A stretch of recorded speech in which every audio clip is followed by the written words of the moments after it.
They did a survey and they discovered that only 4% of arranged marriage end up in divorce. Feelings can change, but love cannot change. I didn't have a relationship in school. The reason was this. And if you laugh, go. You get it? In fellowship, we knew who was dating brother so, who was dating sister so. If you don't get it, forget about it. God has something to say. Listen. God has something to say. When I was in school, everybody was in a relationship in school. Everybody was in a relationship. So everybody was having somebody. Everybody in fellowship, we knew who was dating brother so, who was dating sister so. So I didn't have a relationship in school. The reason was this. And if you laugh, God will forgive you. I didn't have enough provision to share with them. I noticed this thing they call relationship in school. The brothers were dying. What most sisters do then, they don't just cook, they just hang on your neck. They're in your house, they wash your clothes, they eat your food, they'll cook, they even bring their friends.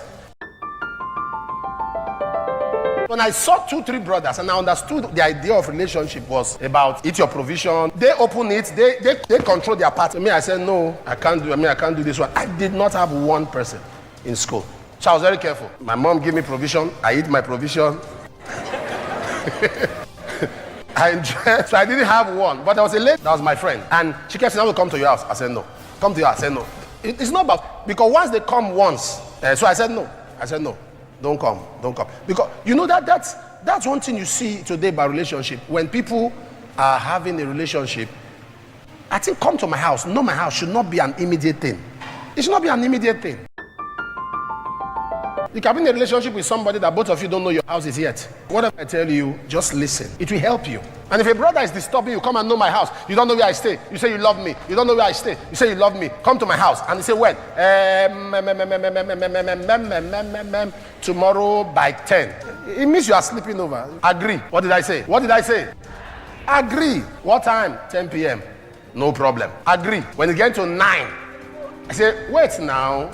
He said, I'm waiting for you. I don't want hope you are ready for this night. Say yes. Serious night. I want problems. You are ready for me? Say yes. Always. Around 9:45. Are you on the way? Yes. Around 10, where are you? I'm in Pastor Yare's house. He's coming with me. You are where? I'm in Pastor Yare's house. He's coming with me. Since you don't have money for wedding, you want to do blessing at night. So I'm in Pastor Yare's house, and 2 of my brothers are coming, and my mother. So since you want us, you don't have money for wedding, I'm understanding. You have no money for gown and suit, I'm understanding. You want a quiet marriage at night. Agree. Because what will make you tell me to come to your house 10 p.m. I'm sleeping over now, and that's a wife quality. Many young ladies are acting as wives before the time. Don't sleep in a man's house. Don't ever. You know, when they tell you things like this, you're like, what do you mean? We have to know each other. I'm going to tell you how to know somebody. We'll get to that point. Proverbs 9, verse 17 says, stolen waters is sweet. What you are stealing as a youth is sweet. Let me tell you something. Marriage, when you are married, it does not stop you from liking somebody. Agree. So in case you think that once you get married, no, you are still going to like somebody. That's the truth. Even in marriage, agree. You see someone and you'll be attracted to that person. So there's a difference between love and being attracted. Love is accommodation. Being attracted is a feeling. And feelings are not permanent. Feelings can change. That's why somebody you are crazy about today, tomorrow you start looking at the person and say, wait, did me and this one ever talk? You know what happened? Feelings have changed. Feelings can change, but love cannot change. So let's get that clearly, that what you call love is not enough. You need to understand your ability to have a relationship. You know, I was reading something one time. Now, this is very funny. What I read shocked me. I found out from survey, because most times I do statistics, I read survey.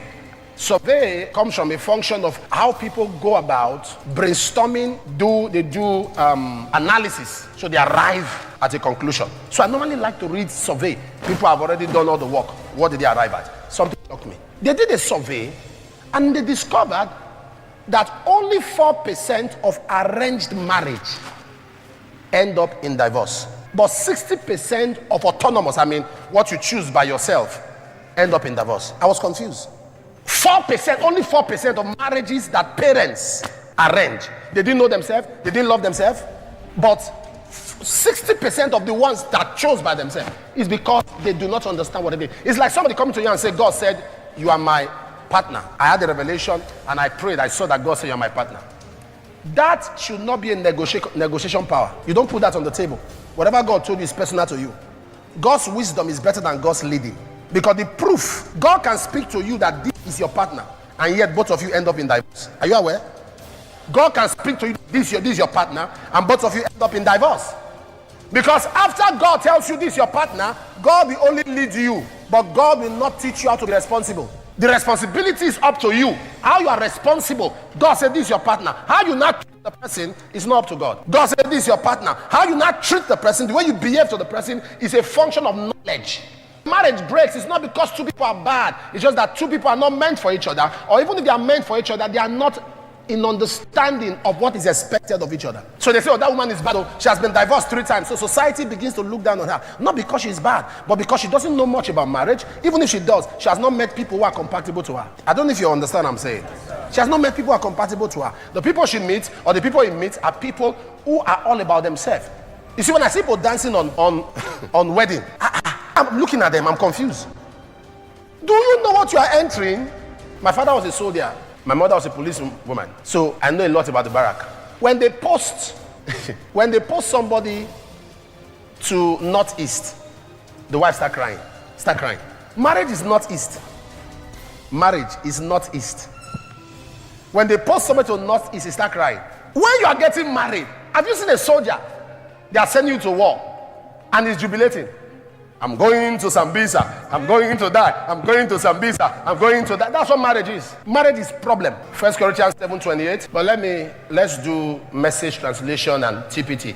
1 Corinthians 7:28. But there is certainty, no sin in getting married, whether you are a virgin or not. All I'm saying is that when you marry, you take on additional stress in an already stressful time. I want to spare you, and I want to spare you if possible. Paul was saying, I'm not married. If it's possible, don't get married. Because when you marry, it's double stress. That's what Paul was saying. But if you do get married, you haven't sinned. This is the TPT. It is just that I would want to spare you the problems you will face with extra challenges of being married. So if you understand marriage, you will know that it is... Sometimes when I'm studying, some kind of revelations are coming to my head.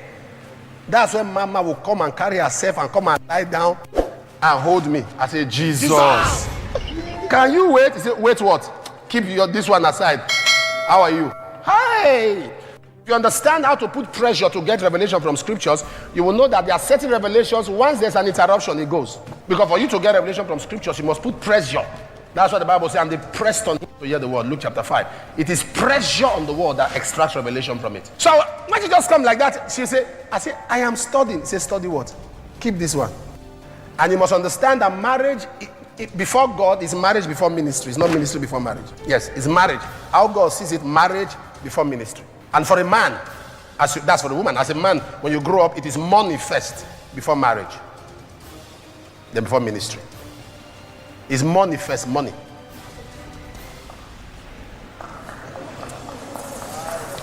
All right. God has something to say. Listen. God has something to say.